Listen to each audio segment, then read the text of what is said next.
Shalom, selamat pagi untuk Bapak Ibu Jemaat serta simpatisan. Selamat datang dan selamat beribadah di GKI Gani Indah.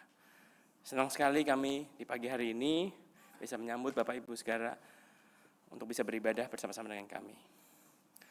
Bapak Ibu juga sudah disediakan QR Code untuk akses warta online di stiker di depan Bapak Ibu di bangku.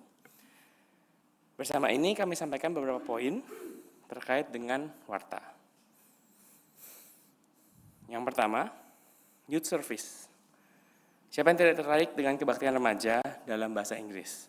Gani Indah menyelenggarakan ibadah youth service setiap minggu pukul 9 pagi mulai bulan Agustus di Small Classroom Penabur Internasional.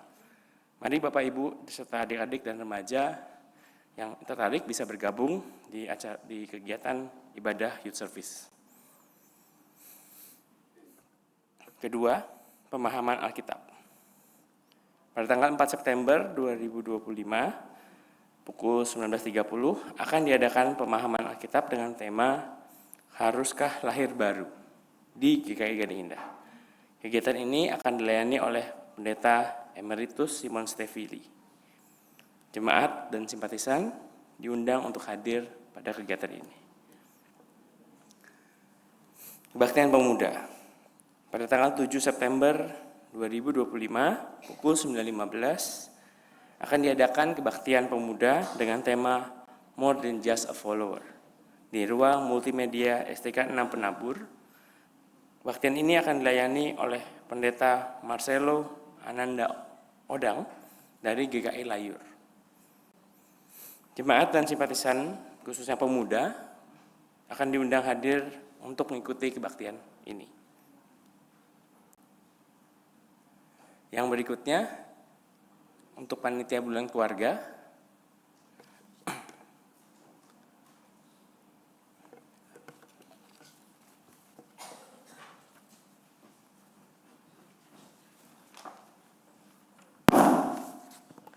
Selamat pagi Bapak, Ibu, dan Saudara terkasih. Kami mewakili Panitia Bulan Keluarga akan menyampaikan beberapa informasi tentang kegiatan kami selama bulan September. Tema Bulan Keluarga pada saat ini, keluarga yang bersatu dan bersukacita. Tujuannya keluarga memiliki kesatuan hati dan sukacita Kristus di dalam menjalani kehidupannya. Setiap anggota keluarga dapat menghadirkan suasana kebersatuan dan sukacita dengan saling menerima, saling peduli, saling memperhatikan, saling mendukung, dan saling mengampuni berdasarkan kasih Tuhan. Kegiatan yang akan dimulai besok, yaitu keluarga bertumbuh di dalam kebersatuan dan sukacita. Yang pertama, gadget free day atau bebas gadget di saat kita makan. Karena waktu ini mungkin sudah jarang kita lakukan makan bersama keluarga. Nah, kita akan mengambil satu kesempatan untuk tidak memegang HP pada saat makan. Nah, kita bisa sharing ya antara anak atau dengan orang tua ataupun dengan saudara-saudara gitu ya. Jadi kita fokus pada makanan itu dan juga bisa sharing satu dengan yang lain. Itu yang kita akan mulai pada besok tanggal 1 sepanjang bulan September. Tapi diharapkan itu tidak hanya berlangsung September, tapi untuk seterusnya. Kemudian saling menyapa, baik secara langsung maupun lewat WA keluarga. Jadi di grup-grup ya, selamat pagi atau selamat makan, itu kita mulai membiasakannya. Kemudian dilakukan sharing dan doa, minimal 1 kali dalam seminggu sesuai dengan kebiasaan Bapak Ibu lewat renungan atau saat teduh yang biasa dilakukan di rumah. Minimal dalam seminggu itu 1 kali. Alangkah lebih baik kalau bisa dilakukan lebih banyak lagi. Kita mengharapkan itu. Kemudian untuk informasi selanjutnya ada kegiatan seminar, kemudian ada kegiatan baksos. Bapak Ibu bisa lihat di poster-poster yang akan di-share di grup-grup wilayah, juga di gereja ya. Nanti akan ditempel beberapa kegiatan-kegiatan yang akan dilangsungkan selama bulan keluarga ini. Untuk seminar mungkin Bapak Ibu harus mendaftar karena keterbatasan tempat dan juga untuk konsumsi. Seminarnya sangat menarik yang lagi ngetren saat ini. Jadi jangan lupa untuk mengikuti seminar-seminar tersebut. Kemudian ada lomba foto booth juga di akhir nanti minggu pada 28 September ada kebaktian intergenerasi.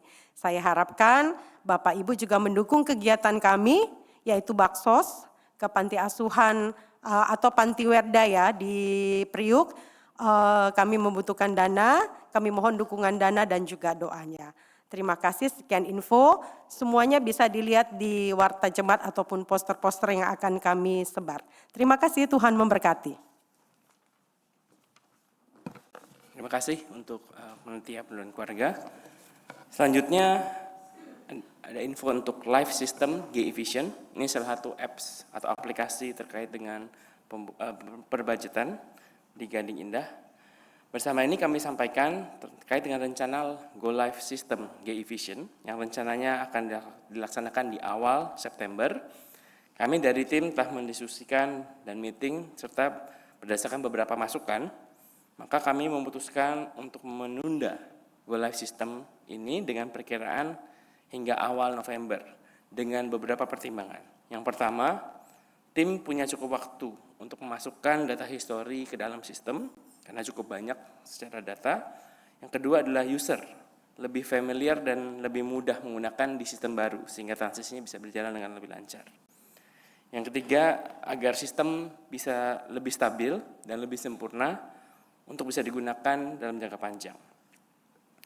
Terkait dengan hal di atas, kemungkinan kami akan melakukan sosialisasi lanjutan kepada ketua serta bendahara tiap unit, komisi, dan juga kelker untuk bagaimana menggunakan sistem G-Vision ini.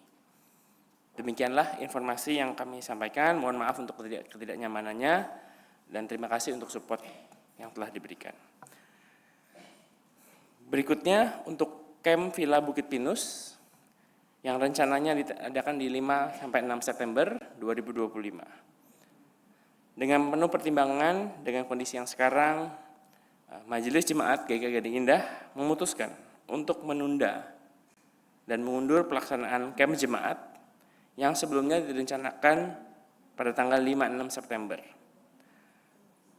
Rencananya mungkin akan dimundurkan hingga tahun depan melihat dengan situasi yang terjadi saat ini. Keputusan ini diambil dengan keyakinan bahwa keselamatan dan kesehatan seluruh jemaat adalah prioritas utama bagi kami di Majelis Jemaat. Untuk itu mohon pengertiannya untuk penundaan acara ini. Informasi terkait dengan jadwal baru nanti akan kami sampaikan lebih lanjut jika kondisi dan situasi sudah memungkinkan. Mohon pengertiannya. Berikutnya, catatan tambahan, dengan melihat kondisi saat ini juga, kami dari Majelis Jemaat GKI Gading Indah memutuskan untuk hari ini pada KU 3, rencana kegiatan kami di KU 3, di Kebaktian Umum 3 di sore, akan ditiadakan.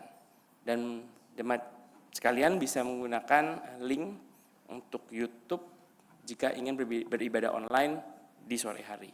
Melihat dengan kondisi yang sekarang, dan keamanan bersama serta keselamatan rekan-rekan jemaat serta petugas serta pendeta, kami putuskan untuk ditiadakan kebaktian ini, kebaktian KU 3. Mohon pengertiannya dan saling menjaga satu sama lain.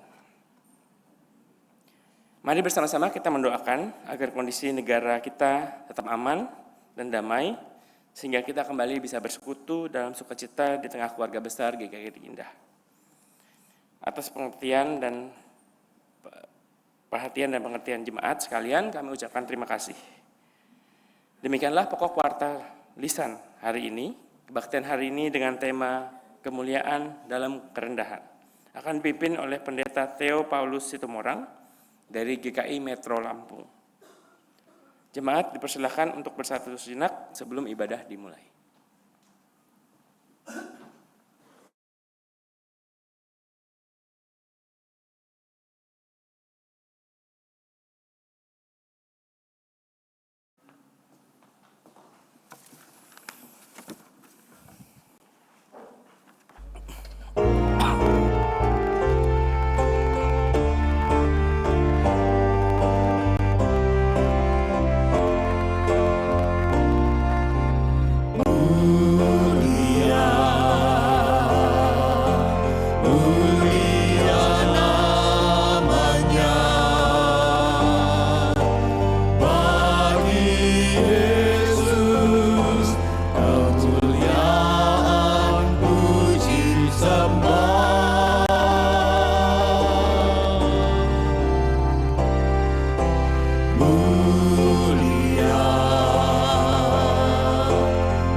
Umat Tuhan, marilah kita datang menghampiri Tuhan di dalam pengakuan bahwa pertolongan kita adalah dalam nama Tuhan yang menjadikan langit dan bumi, serta memelihara bangsa dan negara kita, dan setia sampai selama-lamanya.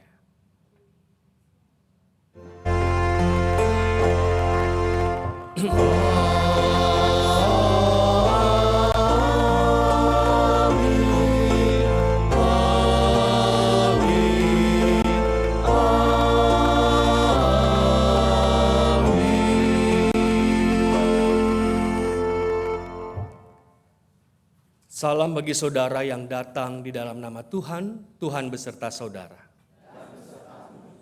Silakan.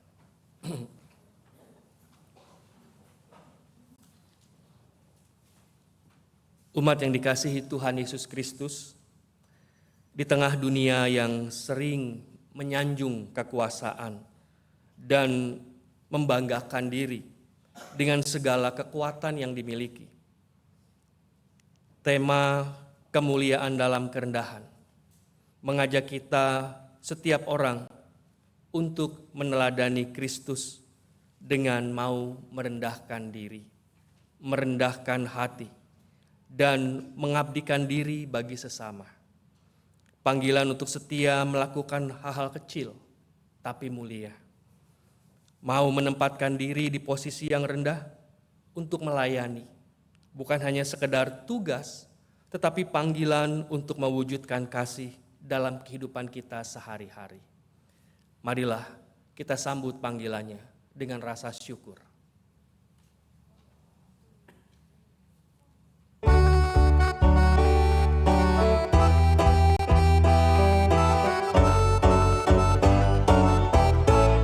Apalah arti ibadahmu kepada Tuhan bila tiada rela sujud dan sungguh? Apalah arti ibadahmu kepada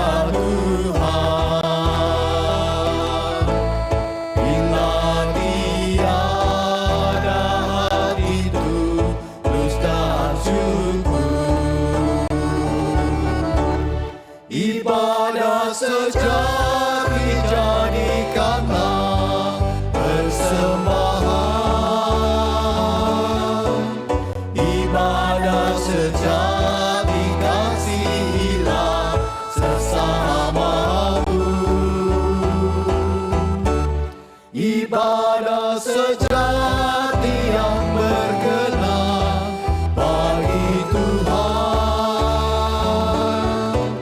jujur dan tulus ibadah murni bagi Tuhan.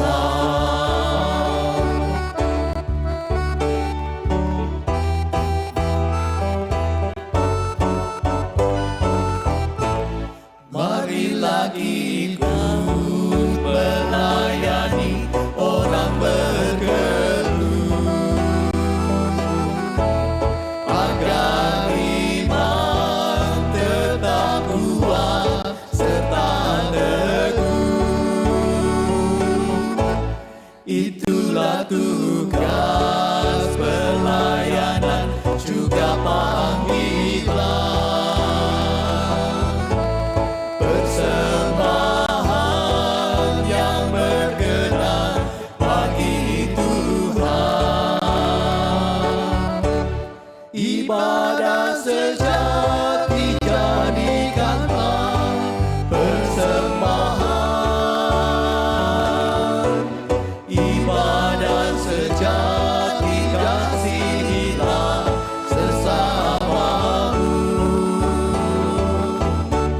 Ibadah sejati yang berkenan bagi Tuhan. Jujur dan tulus ibadah murni bagi Tuhan.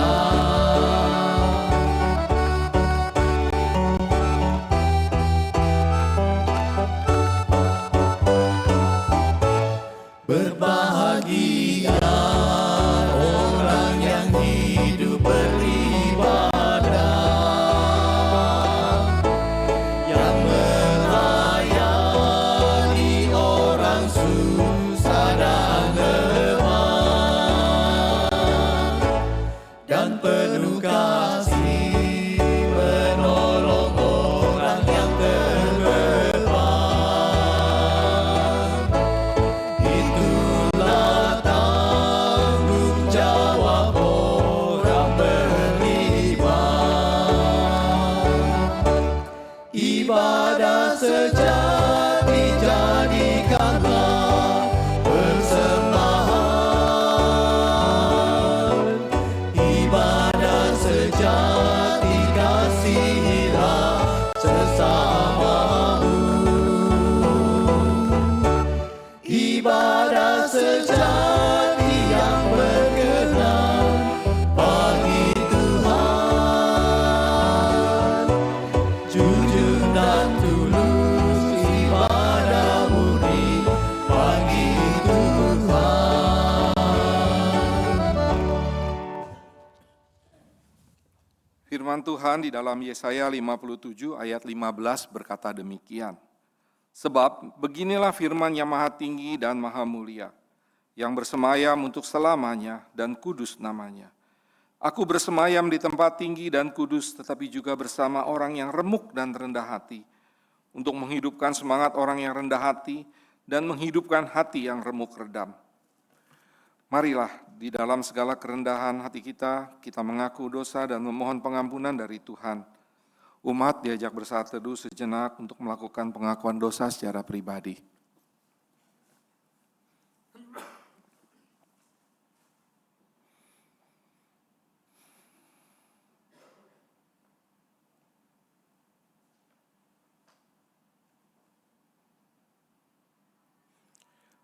Bapa dalam surga, inilah doa pengakuan dosa yang boleh kami panjatkan kepadamu ya Tuhan. Kami tahu dengan segala keberadaan kami lemah. Biarlah Tuhan yang boleh mengampuni akan segala dosa dan kesalahan kami. Biarlah kami juga semakin dibentuk di dalam kasih pimpinan penyertaan-Mu. Untuk kami juga boleh menjadi berkat bagi sesama kami. Terima kasih Bapa, kami serahkan doa pengakuan dosa kami ini hanya ke dalam tangan-Mu saja. Dalam nama Tuhan Yesus kami berdoa dan mengucap syukur. Amin.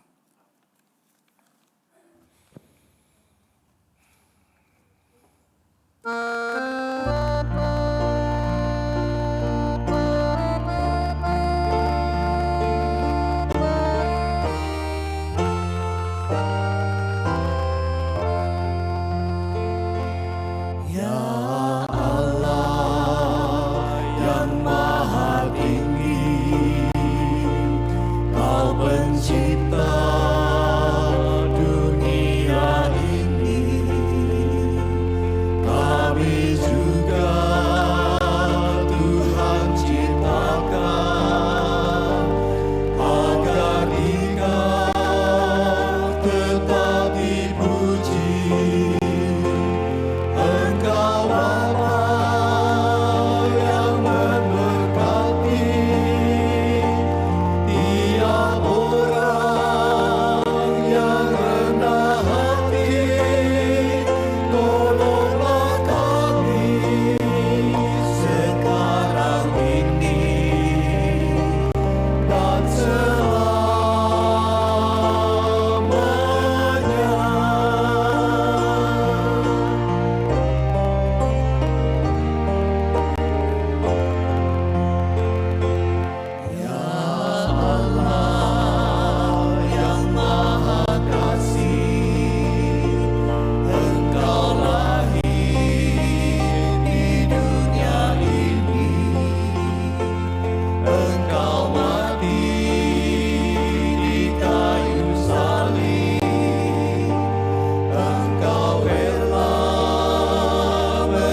Dalam nama Bapa, Anak, dan Roh Kudus, sebagai hamba Yesus Kristus, saya memberitakan pengampunan dosa bagi setiap orang yang menyesali, mengakui, dan bertobat dari dosanya.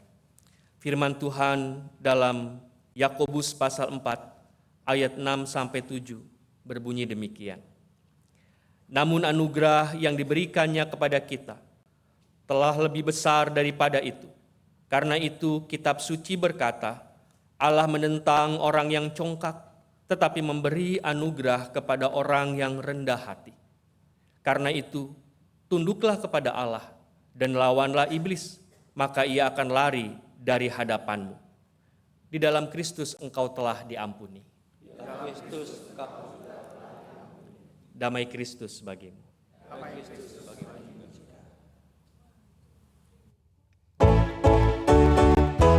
Bersukacita selalu, tunjukkan wajah gembiramu.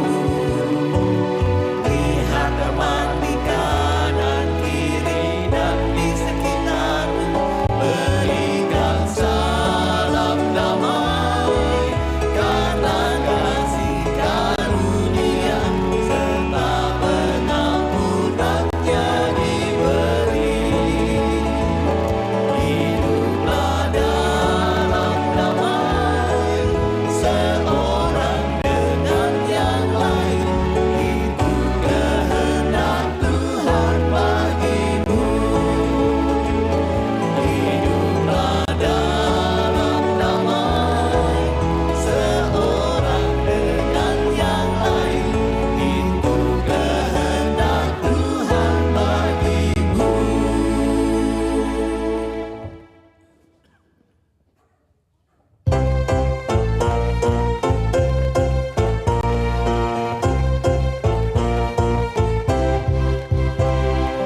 Bukan karena upahmu dan bukan karena kebajikan hidupmu, bukan persembahanmu dan bukan pula hasil perjuanganmu. Allah mengampuni kesalahan umatnya oleh karena kemurahannya, melalui pengorbanan putra tunggalnya, ditebusnya dosa manusia. Bersyukur, hai bersyukur, kemurahannya pujilah. Bersyukur, hai bersyukur, selamanya. Janganlah kau bermegah dan jangan pula meninggikan dirimu. Baiklah selalu merendah dan hidup dalam kemurahan kasih-Nya. Kelak Tuhan tiada berkenan kepadanya, orang sombong direndahkannya. Yang lemah dan hina dikasihinya penuh, yang rendah akan ditinggikannya. Bersyukur, hai bersyukur, kemurahannya pujilah. Bersyukur, hai bersyukur, selamanya.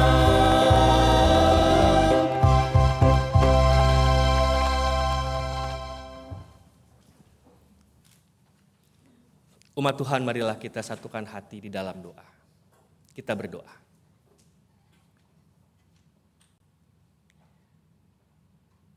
Di tengah-tengah riuhnya pikiran kami saat ini, di tengah-tengah berkecamuknya perasaan-perasaan yang ada dalam hati kami, rengkuhlah kami dalam damai-Mu ya Tuhan.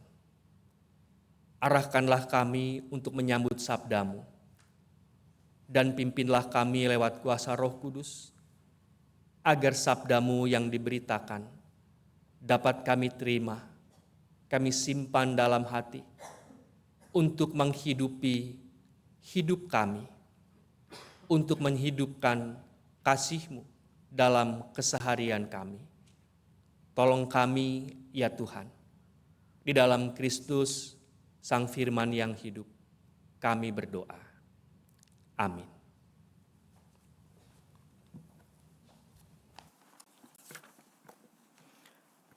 Bacaan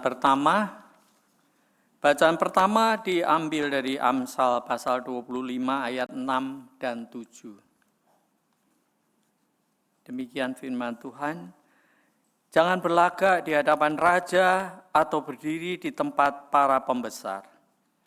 Karena lebih baik orang berkata kepadamu, naiklah ke sini, daripada engkau direndahkan di hadapan orang mulia. Demikian sabda Tuhan.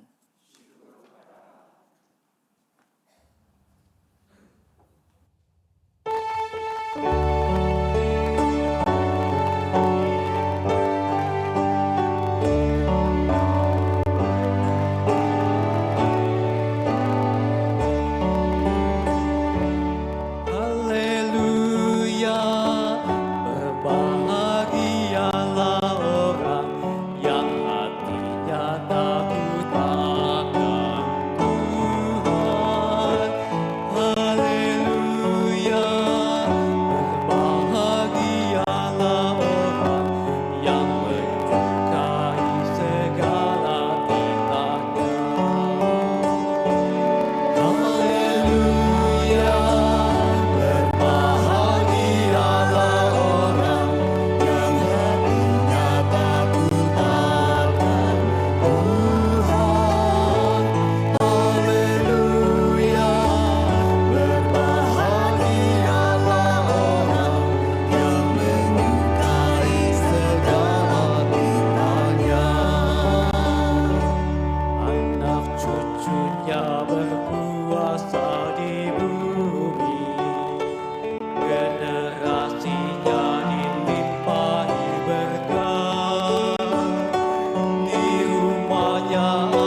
Bacaan kedua diambil dari Ibrani 13 ayat 1 sampai 8 dilanjutkan dengan 15 sampai 16. Ibrani 13 ayat 1 sampai 8, 15 sampai 16. Peliharalah kasih persaudaraan. Jangan kamu lalai memberi tumpangan kepada orang, sebab dengan berbuat demikian beberapa orang tanpa diketahuinya telah menjamu malaikat-malaikat. Ingatlah orang-orang hukuman, seolah-olah kamu sendiri orang hukuman. Ingatlah juga orang-orang yang diperlakukan sewenang-wenang, karena kamu sendiri juga masih hidup di dunia ini. Hendaklah kamu semua penuh hormat terhadap perkawinan, dan janganlah mencemarkan tempat tidur, sebab Allah akan menghakimi orang-orang cabul dan pezina. Janganlah menjadi hamba uang, dan cukupkanlah dirimu dengan apa yang ada padamu. Karena Allah telah berfirman, Aku sekali-kali tidak akan mengabaikan engkau, dan aku sekali-kali tidak akan meninggalkan engkau. Sebab itu, dengan yakin kita dapat berkata, Tuhan adalah penolongku, aku tidak akan takut. Apakah yang dapat dilakukan manusia terhadap aku? Ingatlah akan pemimpin-pemimpin kamu yang telah menyampaikan firman Allah kepadamu. Perhatikanlah akhir hidup mereka dan teladanilah iman mereka. Yesus Kristus tetap sama, baik kemarin maupun hari ini dan sampai selama-lamanya. Sebab itu, marilah kita melalui Dia senantiasa mempersembahkan kurban syukur kepada Allah, yaitu ucapan bibir yang memuliakan namanya. Janganlah kamu lalai untuk berbuat baik dan memberi bantuan, sebab kurban-kurban yang demikianlah yang berkenan kepada Allah. Demikianlah sabda Tuhan.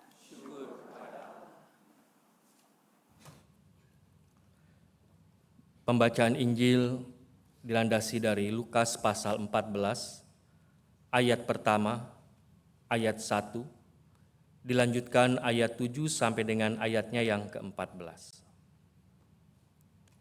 Demikianlah kisah pengajaran Tuhan Yesus menurut catatan Injil Lukas.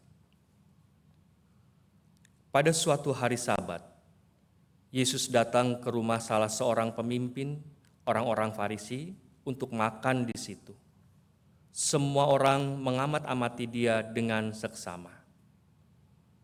Karena Yesus melihat bagaimana para undangan memilih tempat-tempat kehormatan, Ia menyampaikan perumpamaan ini kepada mereka.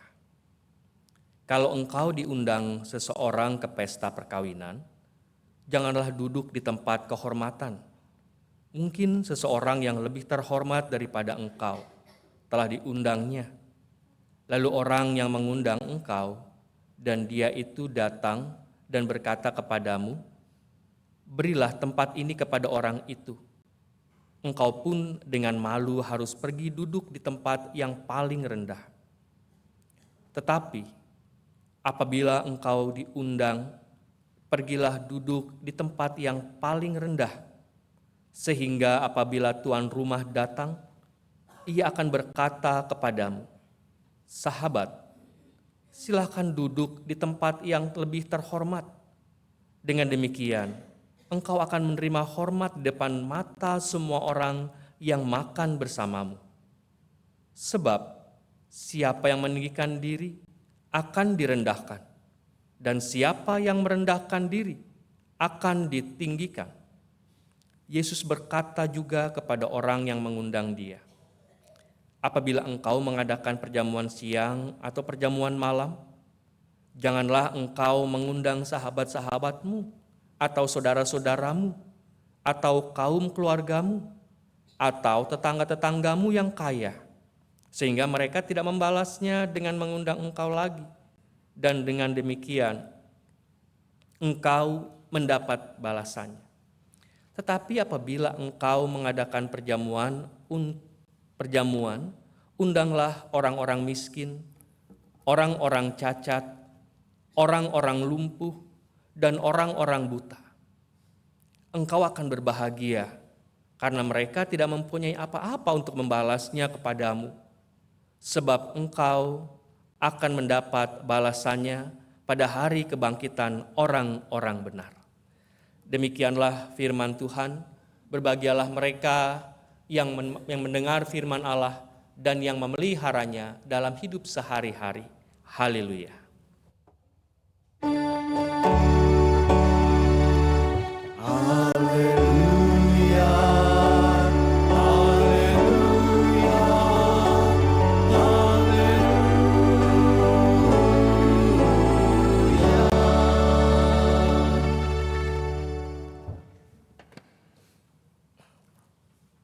Shalom Bapak Ibu.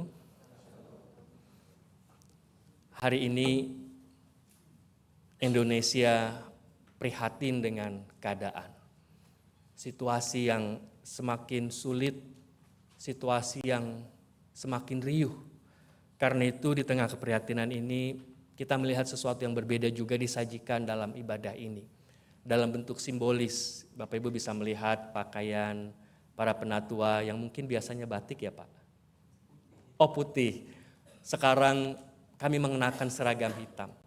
Lalu yang biasanya pendeta lengkap dengan berbagai simbol gerejawinya, kini hanya menggunakan salib sebagai simbol keprihatinan, tanpa stola.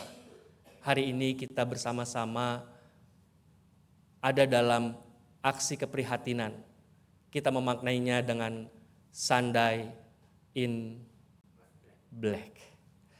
Ya, baik Bapak Ibu, di tengah-tengah situasi seperti ini kita pun akan belajar tentang firman Tuhan. Harapannya dengan firman Tuhan ini pun kita dapat mengambil bagian sekecil apapun yang bisa kita lakukan untuk bersama-sama memulihkan masyarakat kita, bangsa kita. Bapak Ibu, kemuliaan dalam kerendahan. Ini menantang untuk kita bersama-sama menggulutinya dan merenungkannya. Seorang filsuf abad ke-20, Gabriel Marcel mengatakan begini, bahwa dunia ini hancur. Dalam sebuah wacana tulisan menulis The Broken World. Dunia ini hancur, dunia ini rusak. Rusak karena apa Bapak Ibu?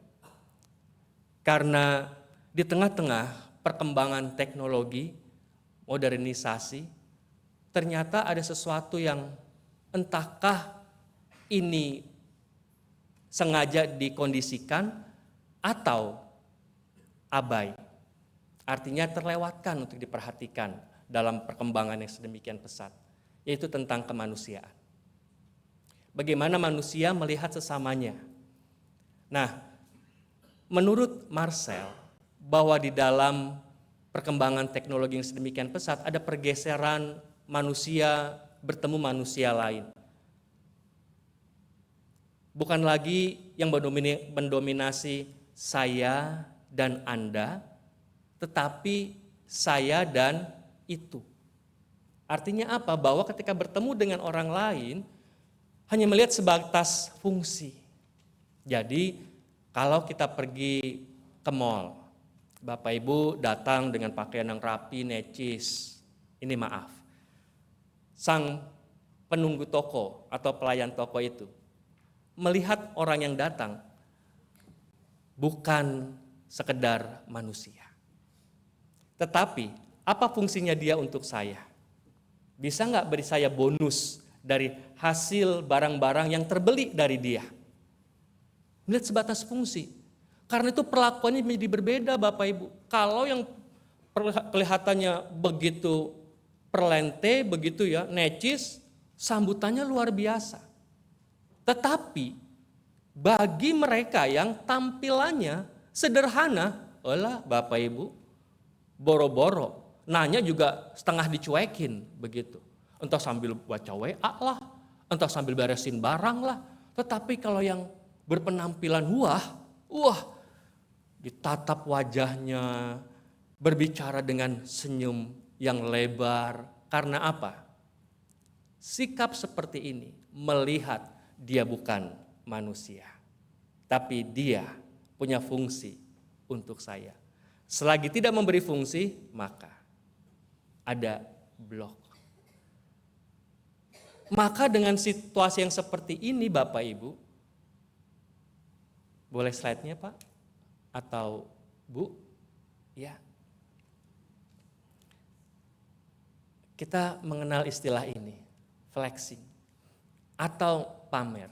Apalagi dengan adanya media sosial begitu ya. Makan aja flexing gitu, makanya apa nih? Foto nih gitu ya. Supaya teman-teman bisa melihat, wah ternyata Pak Teo itu hebat ya. Bisa makan kayak begituan. Entah rasanya kayak gimana, entah Pak Teo juga makannya suka apa enggak, yang penting kelihatan wah dulu. Belanja sana sini. Enggak cukup belanja. Ketemu tukang parkir, tolong dong fotoin karena udah gak bisa pegang Android lagi. Tolong dong fotoin saya. Supaya bisa tampil. Tujuannya apa Bapak Ibu? Flexing ini. Ini maaf ini saya dari Lampung. Biasa pegang pacul suruh pegang beginian. Ini yang sebelah atas. Ini ya. Dia bergetar Pak. Enggak apa-apa Pak. Aman Pak, aman Pak. Aman. Jangan khawatir, aman. Di mimbar ini aman Pak. Tapi di sana saya tidak yakin aman apa tidak. Ya, ini dia Bapak Ibu. Ketika seseorang memamerkan segala sesuatu tentang dirinya, setidaknya ini yang ditampilkan. Supaya orang lain terkesan pada dirinya, membangun citra.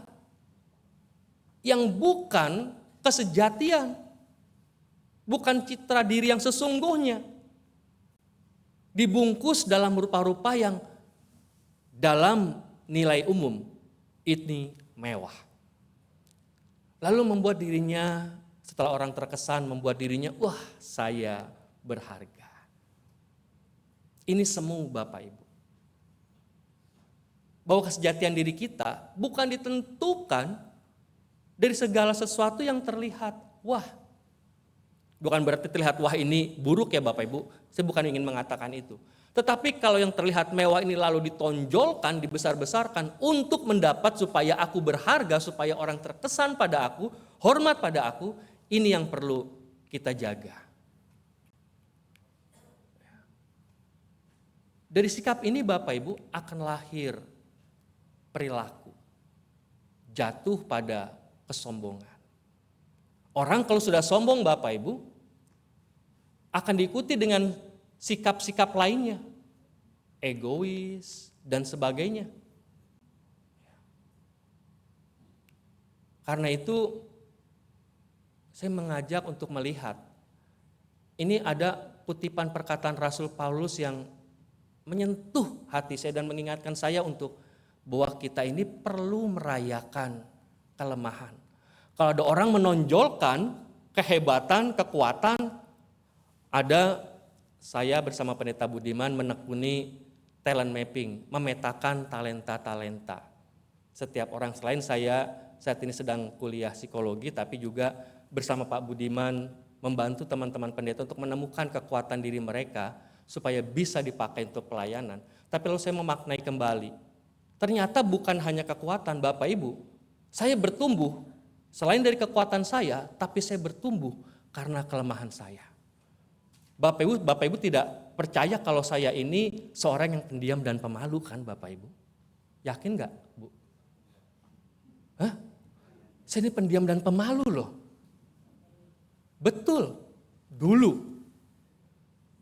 Tetapi lalu ketika saya sadar bahwa ketika aku seperti ini Tuhan memakai aku, ketemu banyak orang. Wah Bapak Ibu, saya kalau ngeliat dulu ya Bapak Ibu, ini sekarang saya di hadapan Bapak Ibu sih masih bulu kuduk aja masih gerendeng gitu Bapak Ibu. Enggak tahu apakah saya agak-agak meriang atau karena saya memang grogi gitu ya. Perbedaannya tipis sekarang. Kalau dulu Bapak Ibu, wah ini mimbar ini enggak aman, bisa jatuh-jatuh ini barang Bapak Ibu karena gempa bumi sekitar. Kelemahan kita perlu dirayakan. Ketika aku lemah, maka aku kuat. Artinya bahwa kelemahan kita manusia, Tuhan pakai sebagai sarana. Supaya dalam kelemahan seseorang ingat, ada Tuhan yang akan menyempurnakan dia. Dia butuh orang lain untuk ditolong. Dia tidak hidup, dia tidak kuat dengan sendirinya. Ketika bayi, dia butuh dibantu segala hal. Disiapkan sedemikian rupa sampai ia bisa hidup mandiri. Merayakan kelemahan itu baik, karena di dalamnya kita juga diajarkan untuk melihat kalau orang-orang tadi saya katakan mencari nilai diri dengan melihat nih apa yang bisa ditampilkan dari kekuatannya. Ini baik. Namun kalau untuk disombongkan, kembali, hati-hatilah, kita sedang jatuh dalam pencobaan. Tapi kalau menemukan kekuatan diri untuk menyempurnakan orang lain, inilah yang Tuhan inginkan. Ini ironi Bapak Ibu, merayakan kelemahan mungkin. Kebanyakan orang menyembunyikan kelemahannya. Karena kalau lemah berarti, gitu ya. Kalau banyak kelemahannya berarti, wah, dia ini payah. Dalam kelemahan, ketika kita ingat, aku tidak sempurna, namun ada Tuhan yang sempurna, maka kita akan dihantar untuk bergantung sepenuhnya pada Tuhan. Dan kita bisa menaruh sikap hormat kepada orang lain. Karena dalam lemahku ada Dia yang kuat untuk melengkapi aku. Dan dalam kelemahannya Tuhan utus aku untuk menolongnya. Ada keseimbangan. Sikap ini akan melahirkan sikap lain, yaitu kerendah hatian atau mau merendahkan diri. Ini sangat menolong kita untuk terus bertumbuh seperti yang Tuhan harapkan. Membuka jalan bagi kuasa dan kekuatan Tuhan akan bersinar melalui diri kita. Karena kita tidak lagi melihat diri kita yang penting. Kita butuh orang lain dan kita akan membangun kerjasama dengan orang lain. Dan dalam kerjasama tentu di sana ada saling menghargai, saling menghormati, saling tolong, saling peduli, saling memperhatikan.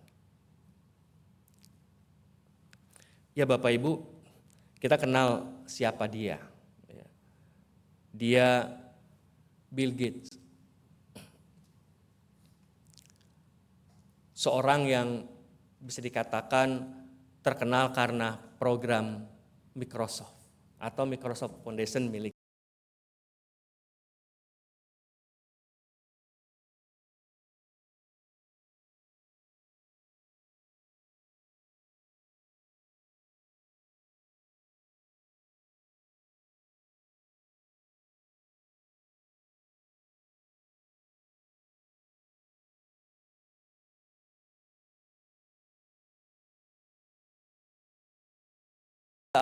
Boleh menjadi kaya, boleh. Tuhan tidak pernah benci orang kaya. Yang Tuhan benci adalah orang kaya yang membuat dirinya semakin kaya dengan menindas orang lain. Boleh menjadi kaya, boleh pintar, kita boleh unggul, namun tanpa harus menjadi sombong. Sebaliknya, menjadi semakin humanis dan spiritualis. Kita bisa memaknai bahwa segala sesuatu yang kita kerjakan, ini untuk Tuhan. Ketika kita melakukan segala sesuatu, aku sedang melakukannya untuk Tuhan. Bahkan kita bertemu dengan orang lain. Bapak Ibu, rusaknya hubungan antar manusia yang digambarkan oleh Gabriel Marcel tadi. Karena tadi kita kehilangan makna ketika kita berjumpa dengan orang lain. Andaikan kita bisa menarik makna bahwa ketika aku bertemu dengan seorang penjual di sebuah toko kecil, aku bukan bertemu dengan seorang penjual, tapi seorang manusia yang di dalamnya Tuhan hadir, Tuhan memimpin dia, Tuhan membawa dia pada perubahan hidup. Maka kita melihat lagi bukannya sekedar manusia, tetapi kita akan melihat di dalamnya ada Tuhan yang juga perlu kita hormati. Maka tentu akan menghadirkan sikap yang berbeda dengan orang lain. Bapak Ibu, saya ingin cerita bahwa Bill Gates, ini sekedar contoh saja.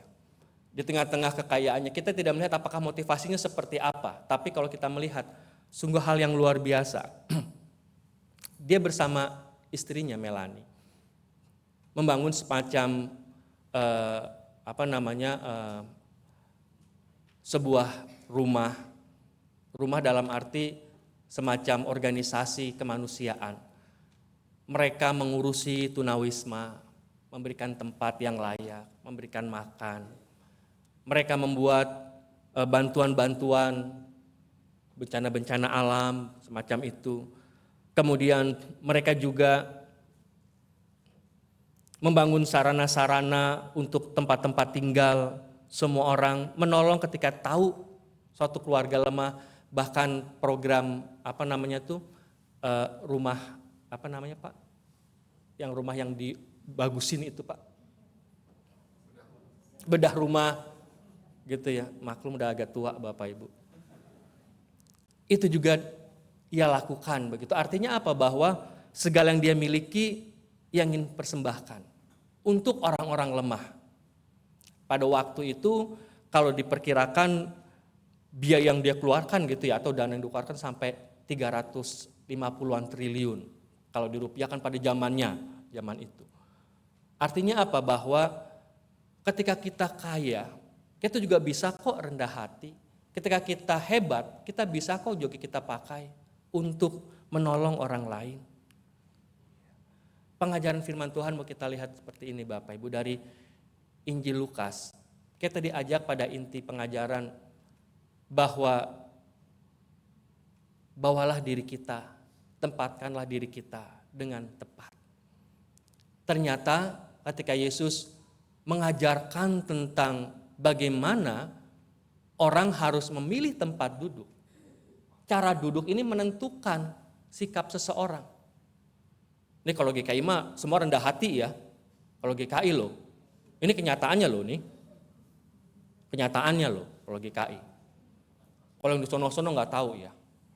Kalau GKI rendah hati. Jadi ini hanya mengingatkan.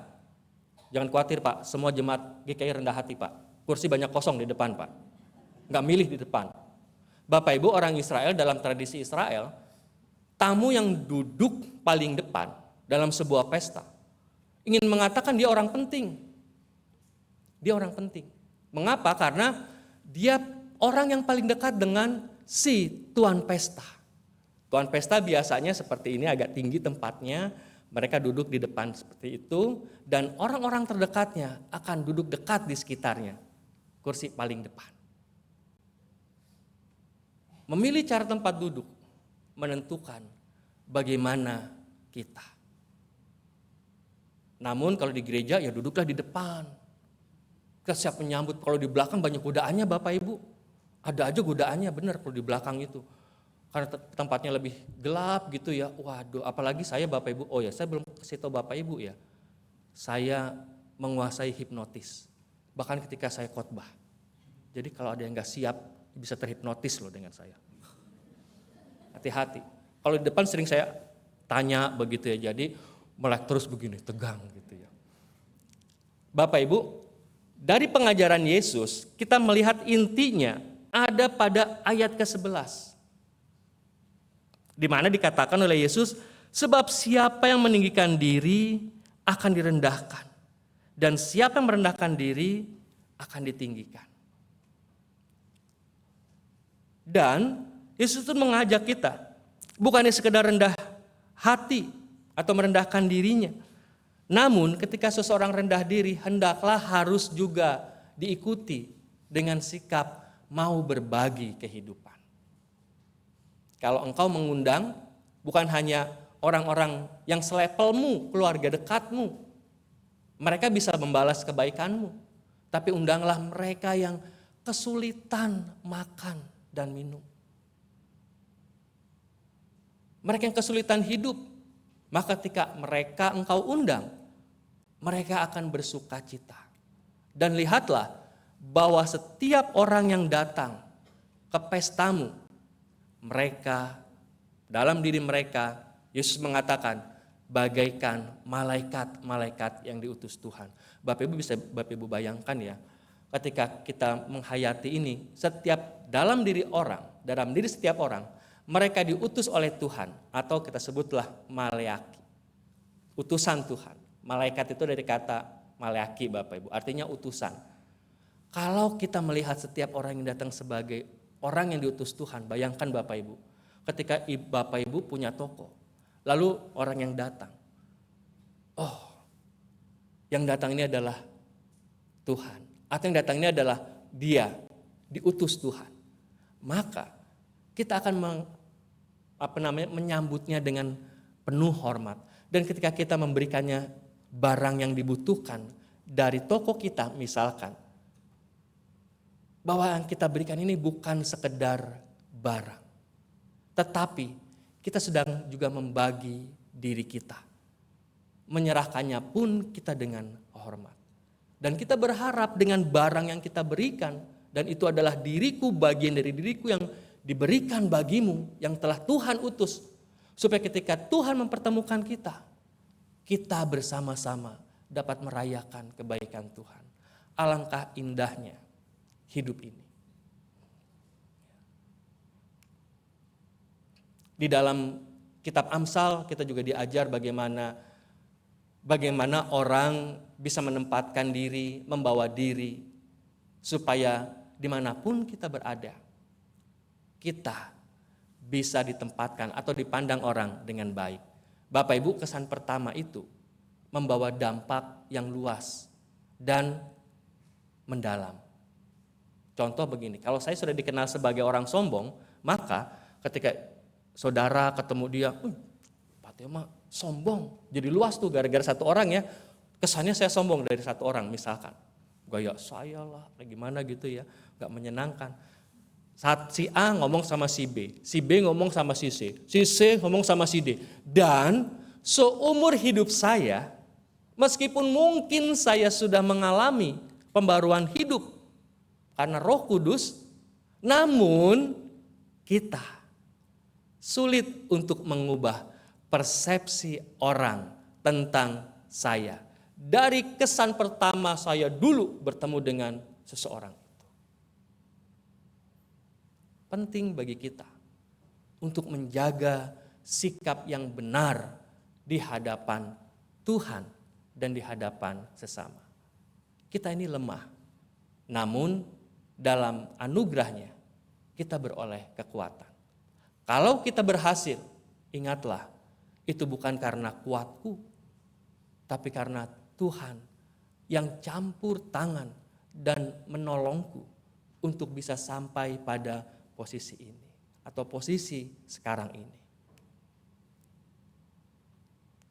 Kerendahan hati sejati memperkecil untuk memikirkan diri kita sendiri. Di dalam kitab Ibrani, penulis kitab Ibrani mengajak kita melihat bahwa ketika kita rendah hati, melahirkan kepedulian dan kasih kepada sesama, dan kasih itu mau atau bersedia direpotkan oleh orang lain. Kita diajarkan untuk janganlah kamu lalai memberi tumpangan kepada orang-orang, sebab dengan berbuat demikian beberapa orang tanpa diketahui telah menjamu malaikat-malaikat. Ingatlah orang-orang hukuman, seolah-olah kamu sendiri orang hukuman. Ingatlah juga orang-orang yang diperlakukan sewenang-wenang karena kamu sendiri juga masih hidup di dunia ini. Bapak Ibu, rendahan hati melahirkan kepedulian dan kasih melahirkan aksi. Hari ini kita belajar bagaimana merendahkan diri itu sukar di tengah-tengah orang berjuang untuk membangun citra diri. Namun Yesus mengajarkan bagaimana kita membangun sikap rendah hati. Mungkin secara lebih jelas teladan Yesus dapat bisa kita lihat dalam Filipi pasal 2, ayatnya yang ke-5 sampai dengan ayat yang ke-8 saya bacakan Bapak Ibu. Hendaklah kamu dalam hidupmu bersama menaruh pikiran dan perasaan yang terdapat juga dalam Yesus Kristus, yang walaupun dalam rupa Allah tidak menganggap kesetaraan dengan Allah itu sebagai milik yang harus dipertahankan, melainkan telah mengosongkan dirinya, mengambil rupa seorang hamba dan menjadi sama dengan manusia. Dalam keadaan sebagai manusia, ia telah merendahkan dirinya dan taat sampai mati, bahkan sampai mati di kayu salib. Yesus sudah memberi kita teladan. Yesus menunjukkan jalan bagi kita. Setia melakukan hal-hal kecil, namun bermakna bagi orang lain. Biarlah kiranya dengan terus membangun sikap, merendahkan diri. Lihatlah bahwa kita perlu merayakan kelemahan. Karena dengan merayakan kelemahan, ini juga suatu cara untuk kita bisa belajar merendahkan hati. Dan biarlah ketika kita membangun kerendahan hati, membangun kasih, biarlah kiranya hidup kita memberkati orang-orang di sekitar kita. Dan nama Tuhan dipermuliakan dari hidup kita. Tuhan memberkati. Amin.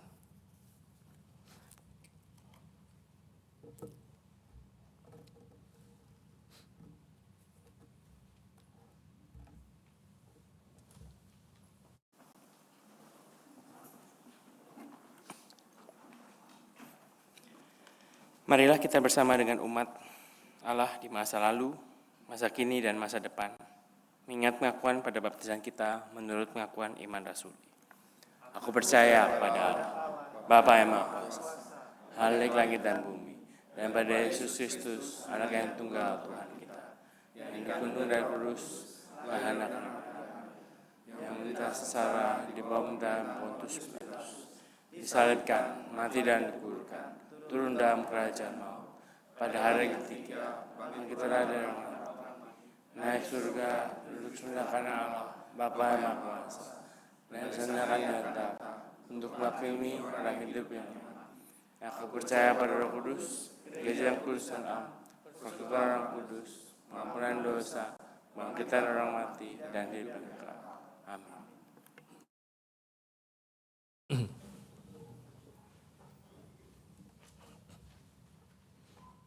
Umat Tuhan, mari kita satukan hati dalam doa syafaat. Kita berdoa.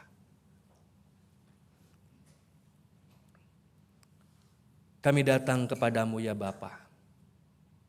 Kami sumarah, membawa diri kami, menaklukkan diri kami di bawah kaki-Mu.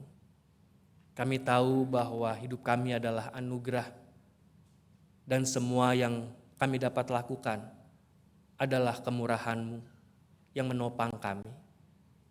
Karena itu Tuhan, ajarlah kami untuk setia. Ajarkan kami untuk terus berusaha merendahkan hati di hadapan-Mu.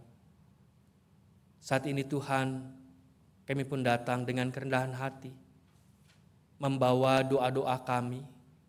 Kami berdoa bagi situasi bangsa kami.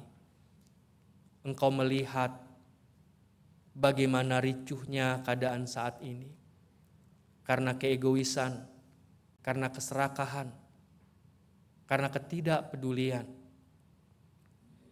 Saat ini masyarakat kami memperjuangkan keadilan. Namun kami juga memohon agar Roh-Mu bekerja dalam diri mereka. Agar mereka juga diberikan hikmat. Agar mereka juga diberikan ketenangan. Agar aksi-aksi demo dapat menjadi sarana untuk mengungkapkan aspirasi masyarakat. Bukan sebaliknya, untuk mengambil kesempatan-kesempatan yang menghancur luluhkan dunia sekitarnya. Kiranya Engkau juga mengirimkan hikmat. Kiranya Engkau juga berkarya dalam kehidupan para pemimpin bangsa kami.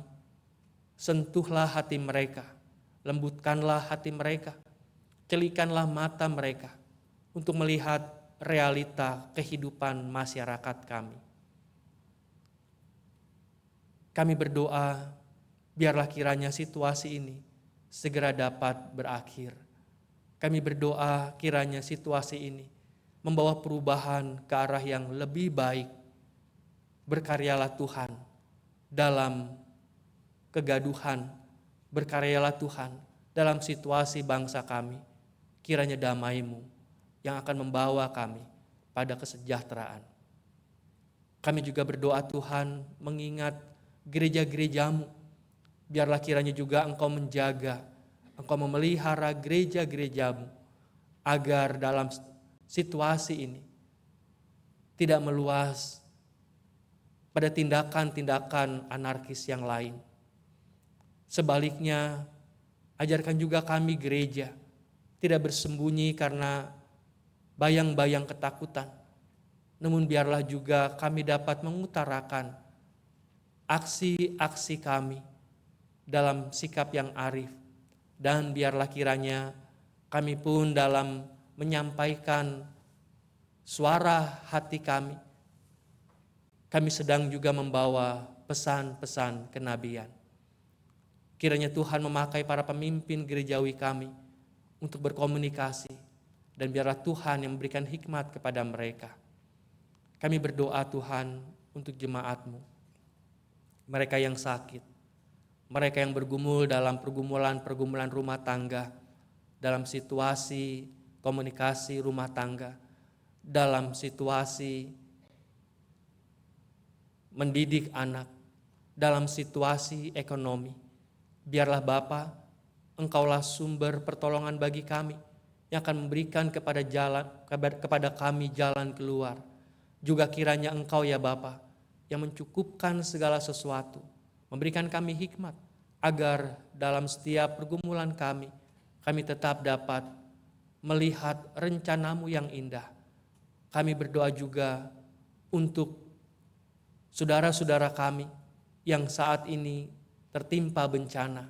Biarlah kiranya Engkau yang hadir dan menolong mereka.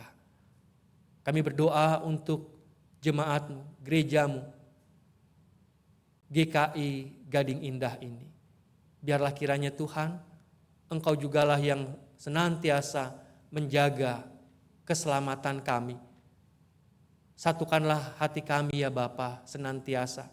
Majelis jemaat, baik anggota jemaat juga simpatisan, agar kami dapat bersama-sama memuliakan Tuhan dalam setiap pelayanan kami, dan jadikan kami gereja yang bukan hadir, yang bukan ada, namun dapat hadir di tengah-tengah masyarakat kami, yang hadir untuk menjawab sebisa yang kami lakukan kebutuhan masyarakat kami, agar nama-Mu terus dimuliakan lewat gereja-Mu ini. Inilah doa kami Bapa, doa yang jauh dari sempurna. Karena itu kami membawa dan meletakkannya di dalam nama Tuhan Yesus Kristus, Sang Kepala Gereja. Amin.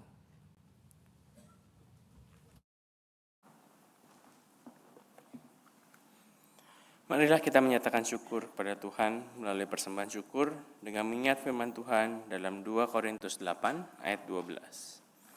Sebab jika kamu rela untuk memberi, pemberianmu akan diterima berdasarkan apa yang ada padamu, bukan berdasarkan apa yang tidak ada padamu.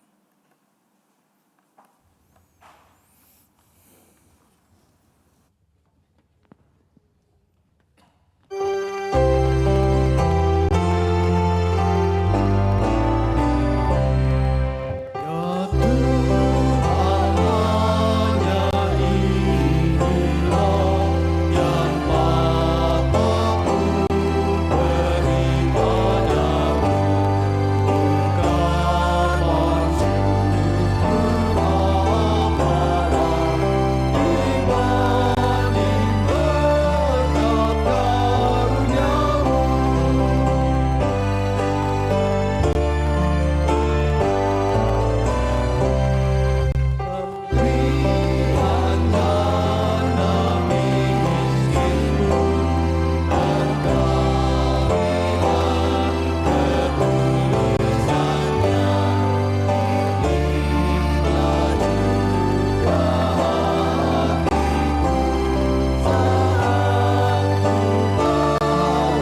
bertahta dalam kerajaan surga, kami hari ini datang ke hadirat-Mu membawa persembahan kami.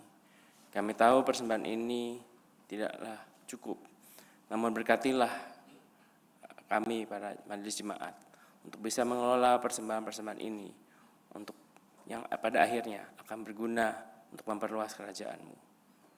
Dalam nama Tuhan Yesus Kristus, Juru Selamat kami yang hidup, kami telah berdoa. Amin.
Umat Tuhan, kini arahkanlah hatimu kepada Tuhan. Jadilah saksi Kristus. Terpujilah Tuhan. Kini pulanglah dan terimalah berkat-Nya.